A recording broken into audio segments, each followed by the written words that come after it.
మరి ముఖ్యంగా కార్తీక పౌర్ణమి రోజు 365 కార్తీక దీపాలు వెలిగించడం చాలా గొప్ప విషయంగా చెప్తూ ఉంటారు పెద్దవాళ్ళు. కానీ అందులో ఉన్న ఆంతర్యం ఏంటో చెప్పరు. మరి అలాంటప్పుడు మరి మీరు అడుగుతున్న క్వశ్చన్ లో ఏంటి 360 ఒత్తులు ఎందుకే పెట్టాలి?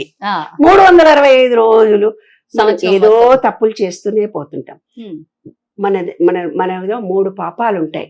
దృఢకర్మ, అదృఢ కర్మ అనే 2 మనకు తెలియకుండా పాపాలు చేస్తాం. దృఢ కర్మ అనేది అనుభవించాల్సింది. అదృఢ కర్మ అనే పాపం ఏదైతే ఉందో దాన్ని ఈ పూజలు, వ్రతాలు, నోముల వల్ల, అంటే ఒత్తిని చేసి దీపం వెలిగించడం వల్ల మనం చేసిన పాపం తొలగిపోతుందని దీపం వెలిగించమన్నారు. ఆంతర్యం అది. అయితే ఏంటి 360 అయితే ఇంకోటి 3 పాపాలు ఉన్నాయి. దృఢకర్మ, అదృఢ కర్మ.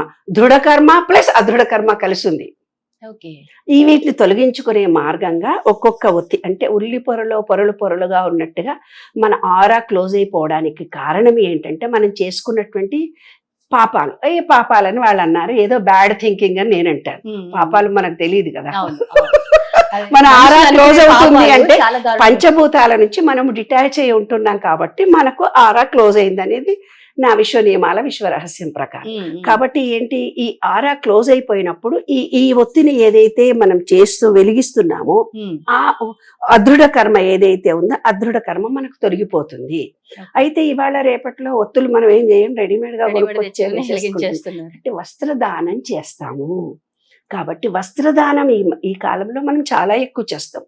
ఆ దానం ద్వారా కూడా ఈ 300 అప్పటి కాలంలో ఇంత డబ్బులు ఉండడం, విచ్చలవిడిగా ఇన్ని రకాలైన డ్రెస్సులు ఉండేవి కావు, వేల సంవత్సరాల క్రితం.